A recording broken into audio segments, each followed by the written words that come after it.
Bonsoir à toutes et à tous. Bonsoir à toutes celles qui nous ont rejoints, tous ceux qui nous ont rejoints en France et dans toutes les autres nations. Les gens qui nous suivent en Afrique, les gens qui nous suivent en Irlande.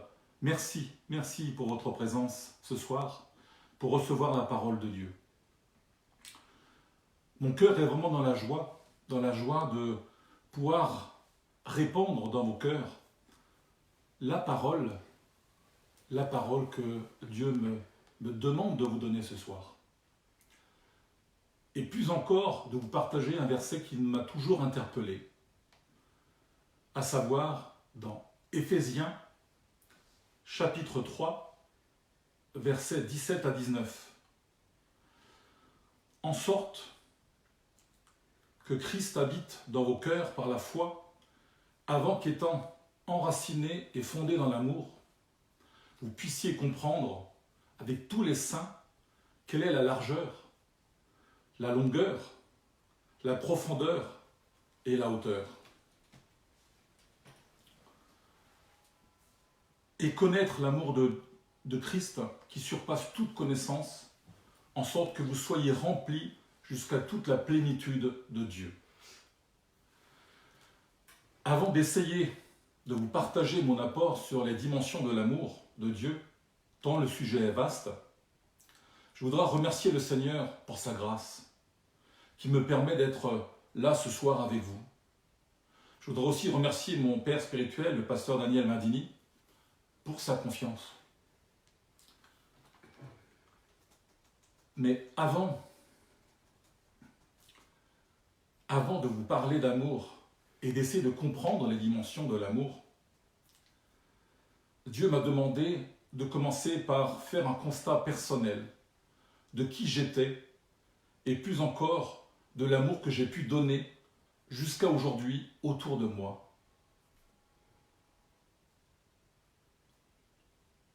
Ce qui me pousse à d'abord venir demander pardon à toutes celles et à tous ceux que j'ai pu offenser et parfois ignorer. Pardon, pasteur Daniel, pour toutes les fois où je ne t'ai pas écouté, pas accepté telle ou telle remarque. Pardon aux autres serviteurs et servantes de Dieu. Pardon à certains membres de l'Assemblée pour lesquels je ne me suis pas toujours rendu disponible.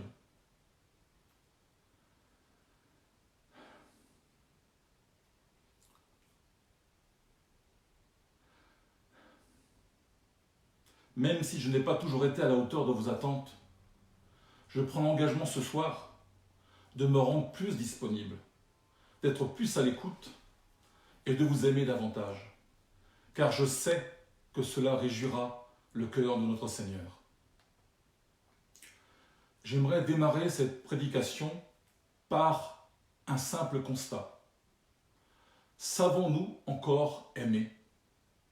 Savons-nous encore aimer notre prochain comme Dieu nous demande de le faire au travers de son commandement? Aimer de façon désintéressée. Aimer sans rien attendre en retour. Aimer jusqu'à faire des sacrifices pour réjouir le cœur de notre prochain et bien sûr le cœur de Dieu. Dans Éphésiens, chapitre 5, versets 1 à 2, la parole dit « Devenez donc des imitateurs de Dieu, comme des enfants bien-aimés, et marchez dans la charité, à l'exemple de Christ qui nous a aimés et qui s'est livré lui-même à Dieu pour nous comme une offrande et un sacrifice de bonne odeur. » Paul insiste pour que chacun de nous découvre la plénitude de Dieu et que cet amour se traduise par des actes. Et si notre manque d'amour venait en fait d'une mauvaise connaissance de l'amour de Dieu,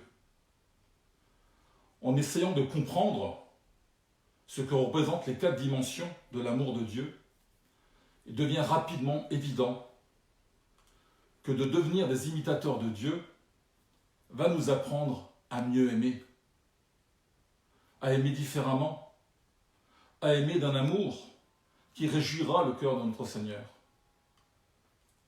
Prenons la première dimension, la largeur de l'amour de Dieu.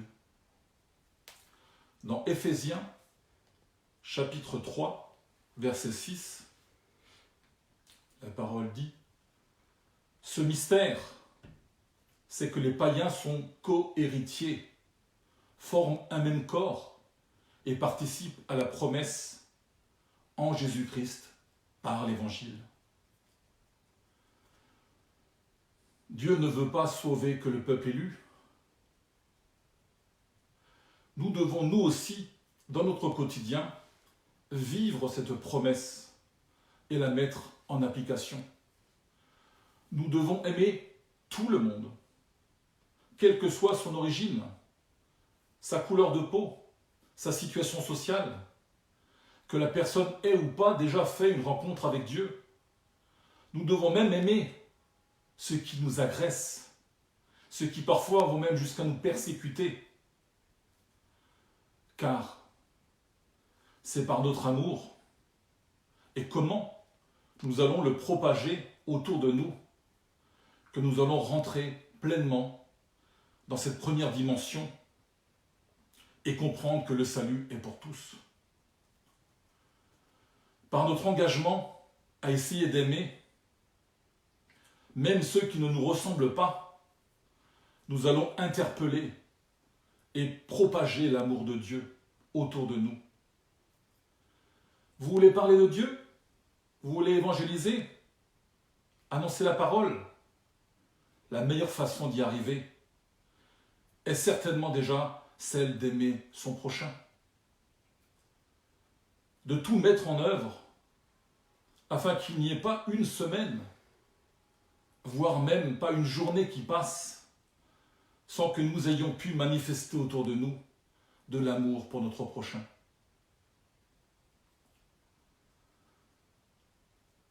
Prenons maintenant la seconde dimension, la longueur.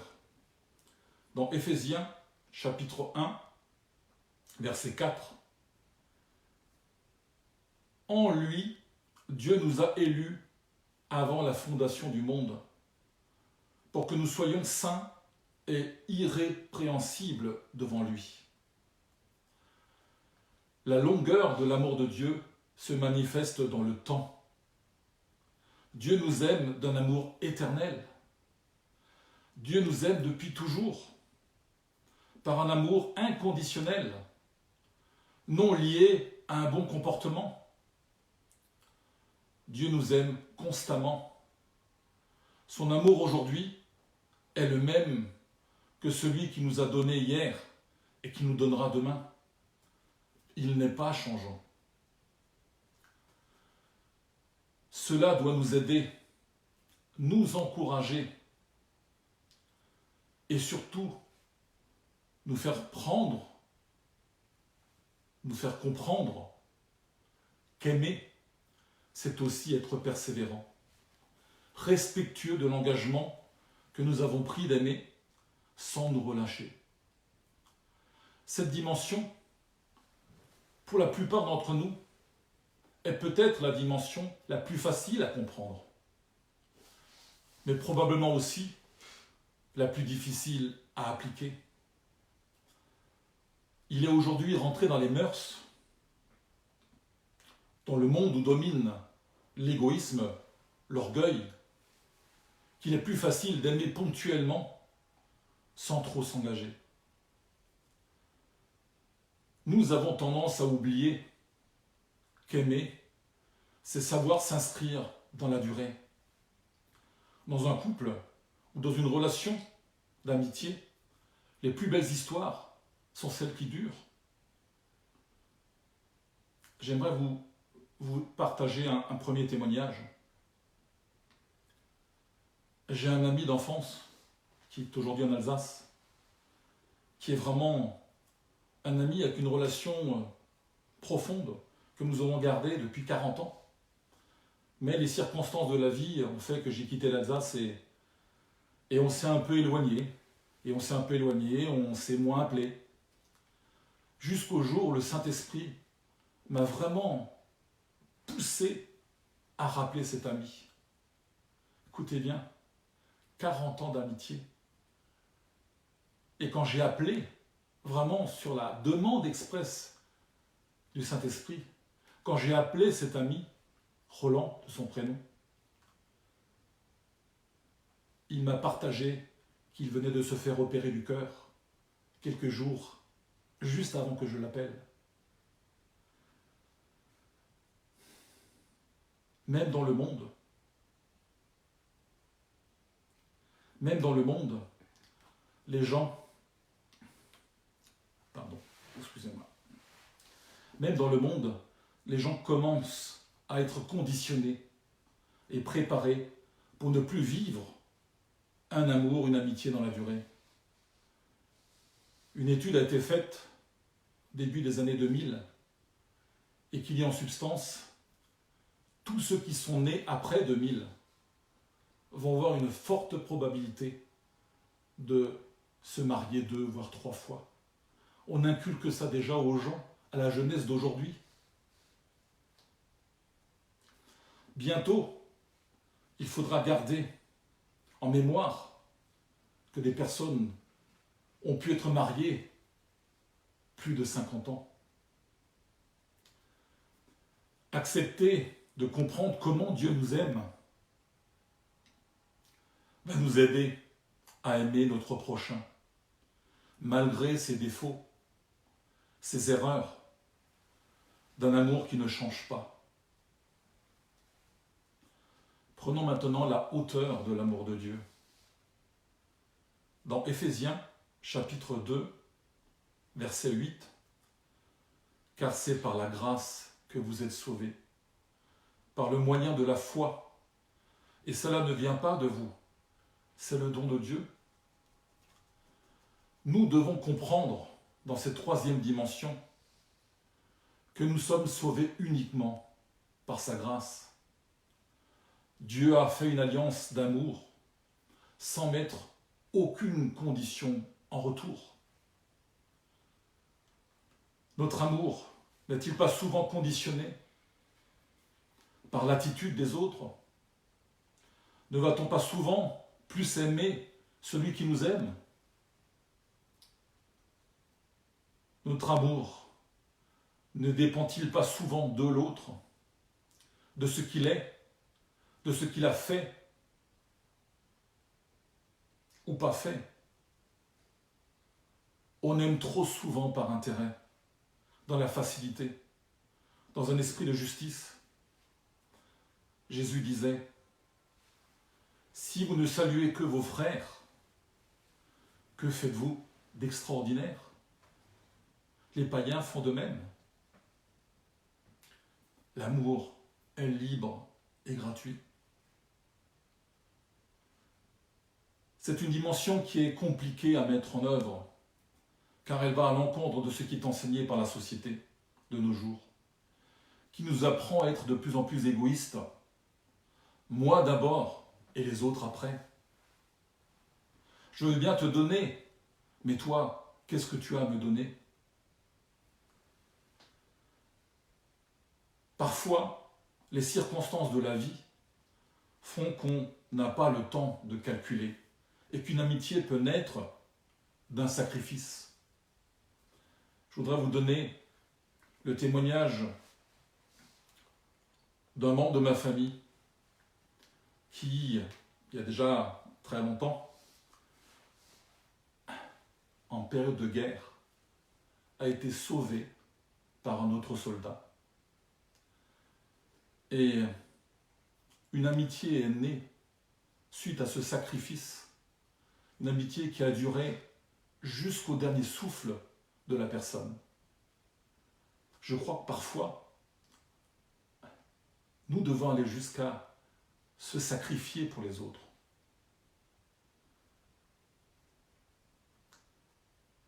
Prenons enfin la profondeur de l'amour de Dieu. Par son Fils Jésus-Christ, Dieu nous a permis de revivre. alors que nous étions condamnés par notre nature pécheresse. La profondeur de l'amour de Dieu s'appelle le pardon. Il n'y a pas de faute, de péché qui ne puisse être pardonné par Dieu à qui vient vers lui. Le pardon de notre Père céleste est plus grand que le poids de nos péchés. La profondeur de l'amour de Dieu va jusqu'au plus profond de notre misère. Mais Dieu nous laisse le libre choix d'accepter ou de refuser. Dieu est amour. Il est un amour qui nous transforme. La profondeur de l'amour de Dieu se voit en Jésus-Christ. Dans Philippiens, chapitre 2, verset 5, la parole dit « Ayez en vous les sentiments qui étaient en Jésus-Christ. » La profondeur de l'amour de Dieu se révèle dans un Dieu qui s'identifie à nous. Par amour, il a accepté de tout perdre et de se mettre au rang des malfaiteurs. Si nous avons compris et accepté de quel amour Dieu nous aime, si son pardon nous a transformés, alors il est normal de le vivre et de le partager autour de nous. Comment pouvons-nous ne pas pardonner alors que nos fautes ont conduit Jésus à la croix? Dans Éphésiens, chapitre 4, verset 32, « Soyez bons les uns envers les autres, compatissants, vous pardonnant réciproquement, comme Dieu vous a pardonné en Christ. » Tout a été manifesté pleinement à la croix. Que par notre vie, son amour déborde. Pour cela, nous devons être unis à lui. Après vous avoir présenté les 4 dimensions de l'amour de Dieu de façon succincte, tant il y aurait de choses à dire, à approfondir pour chacune des dimensions, j'aimerais vous apporter quelques compléments à ce qui a déjà été dit. Prenons 1 Corinthiens, chapitre 13, versets 4 à 7. Verset très connu, que j'aime beaucoup. La charité est patiente, elle est pleine de bonté. La charité n'est point envieuse. La charité ne se vante pas. Elle ne s'enfle point d'orgueil. Elle ne fait rien de malhonnête. Elle ne cherche point son intérêt. Elle ne s'irrite point. Elle ne soupçonne point le mal. Elle ne se réjouit point de l'injustice. Amie, elle se réjouit de la vérité. Elle excuse tout. Elle croit tout. Elle espère tout. Elle supporte tout.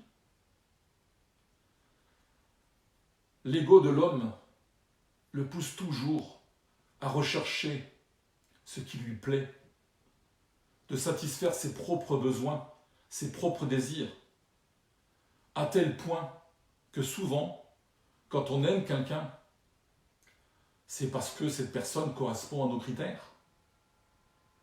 En fait, l'amour de Dieu va bien au-delà du simple sentiment. À l'exemple de Dieu lui-même, qui a donné son Fils unique par amour pour sauver le monde. Comme Dieu pardonne l'impardonnable, les autres. C'est à ce moment-là que le véritable amour commence. L'amour se vit. Il ne se dit pas. L'amour se vit. c'est quand nous commencerons à aimer ceux qui ne nous ressemblent pas, ceux qui n'ont rien à nous apporter, ceux qui ne nous ont rien demandé, que nous allons nous approcher du cœur de Dieu et réjouir sa face. Et plus nous allons aimer des personnes différentes de nous, sans mettre de conditions, plus nous allons permettre à Dieu, qui est en nous, de rayonner autour de nous.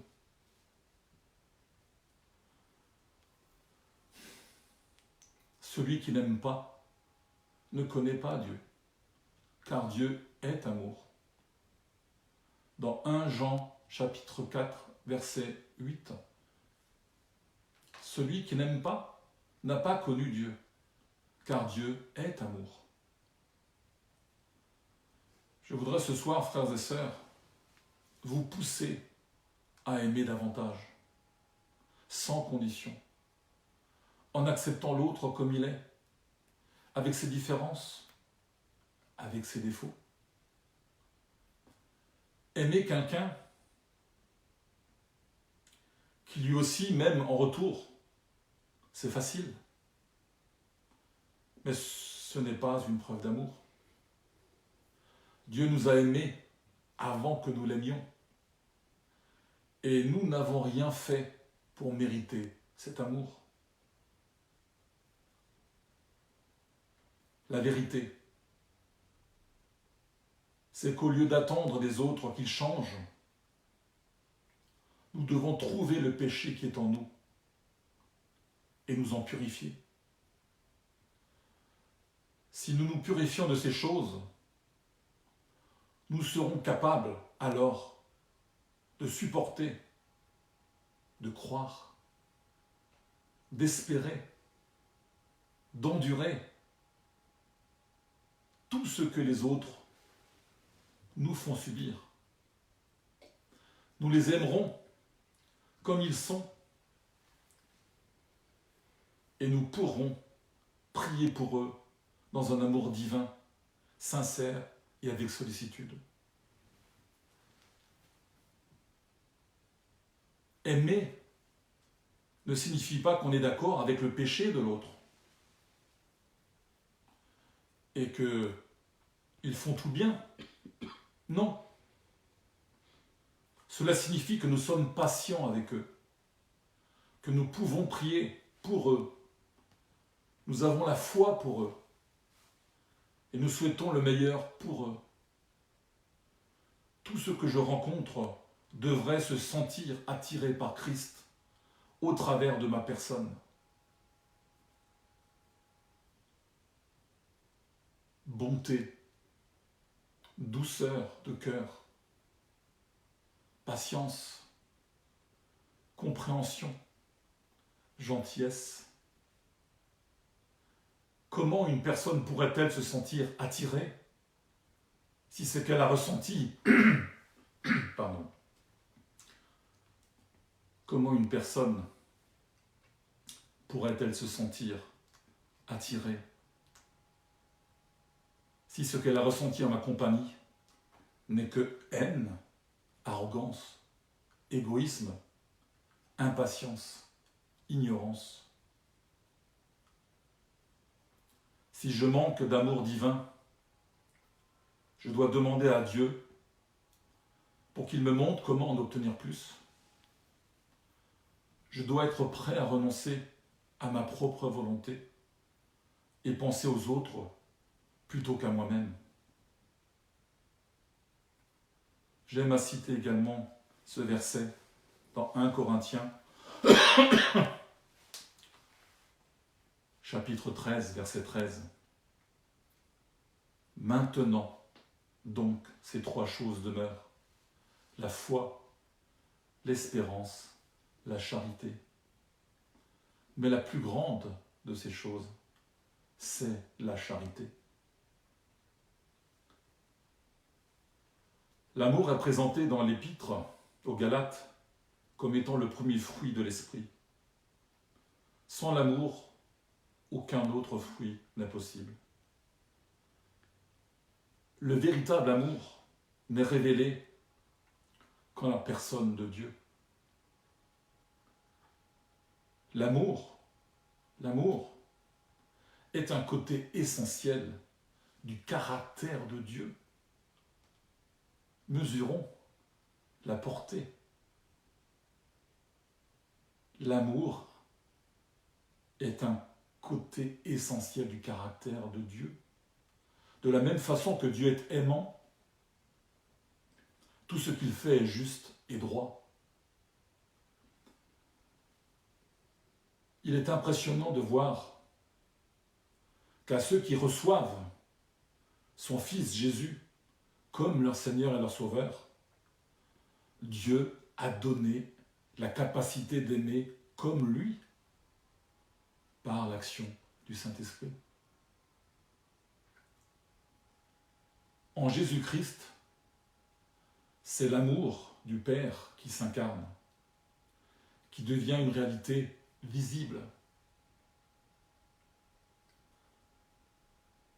Jésus aime comme Dieu seul peut aimer. Il console, il pardonne, il guérit, il se penche sur toutes les détresses et toutes les misères. Il arrache les hommes à la puissance du péché qui les a asservis.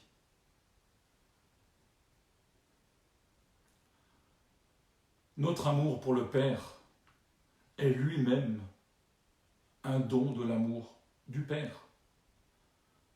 Il est en nous un fruit surnaturel. Il est lui aussi un don de la grâce.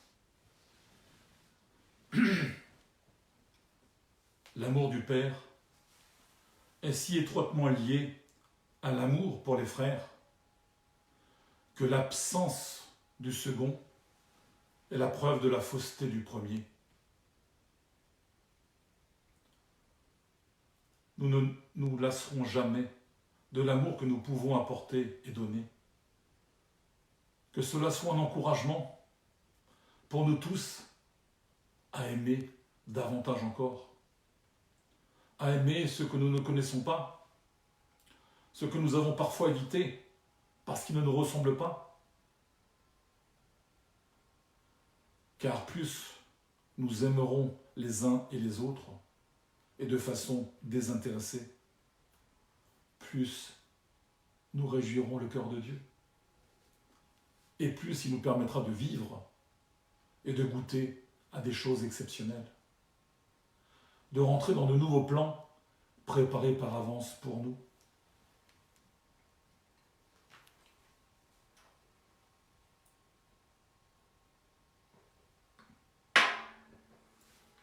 Mais j'ai une bonne nouvelle. Le terrain est propice et les cœurs plus ouverts à recevoir la parole de Dieu. Par l'amour que nous pouvons manifester au plus grand nombre, dans nos familles, dans nos assemblées, même auprès de nos clients, Dieu va nous utiliser pour ramener un plus grand nombre dans sa maison. Même une situation de confinement ne pourra nous empêcher de transmettre et de partager tout l'amour que Dieu nous a déjà donné et qui nous renouvelle chaque jour. Osez, prenez des initiatives, demandez au Saint-Esprit de vous guider afin d'aller apporter de l'amour aux plus nécessiteux. Ne vous économisez pas, ne calculez pas. Ouvrez davantage encore votre cœur, car plus vous donnerez et plus vous recevrez de Dieu.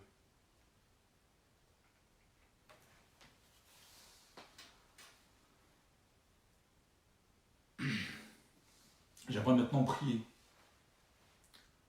Prier pour clôturer cette prédication. Seigneur, je veux te prier pour tous ceux qui ont reçu ce message, afin que cela ne soit pas juste un dépôt dans leur cœur, mais bien au contraire, une prise de conscience pour aimer plus encore notre prochain et ainsi réjouir leur cœur. Que là où nous avons souvent aimé avec intérêt, nous puissions maintenant apprendre à aimer de façon désintéressée. Permets-nous, Seigneur, de devenir des imitateurs de ton Fils, Jésus-Christ, afin que dans nos comportements, nos attitudes, nos paroles, nos réactions, nos réponses à toute situation, même en cas de conflit ou d'agression, nous puissions te permettre de rayonner. Seigneur, que de cette période de confinement, nous puissions prendre le temps d'appeler un grand nombre de personnes pour leur dire qu'on les aime, qu'on pense à eux et qu'on est à leur écoute. Toutes ces personnes que nous avons petit à petit oubliées ou laissées sur le chemin, qu'elles puissent être dans une joie de recevoir quelques mots de réconfort, quelques mots d'amour. Que ton amour, chaque jour renouvelé, puisse être pour chacun de nous une source intarissable pour apporter de la joie, de l'espérance auprès de toutes celles et ceux que tu mettras sur notre chemin. Que des cœurs qui étaient fermés auparavant puissent maintenant s'ouvrir pour recevoir ta parole. Que par l'amour que tu nous permettras de déverser, de répandre, un grand nombre puisse, dans ces temps difficiles, être arrachés des ténèbres et recevoir leur salut. Que là où ton Église est attaquée, aujourd'hui, par des propos scandaleux, nous puissions répondre par l'amour. Que notre foi grandisse, afin de voir des miracles et des conversions qui semblaient jusqu'à là impossibles, improbables. Que tout soit fait pour te glorifier et t'honorer comme jamais encore. Que Dieu vous bénisse bien au-delà de vos attentes et qu'il vous utilise bien plus puissamment encore. On vous aime. Amen.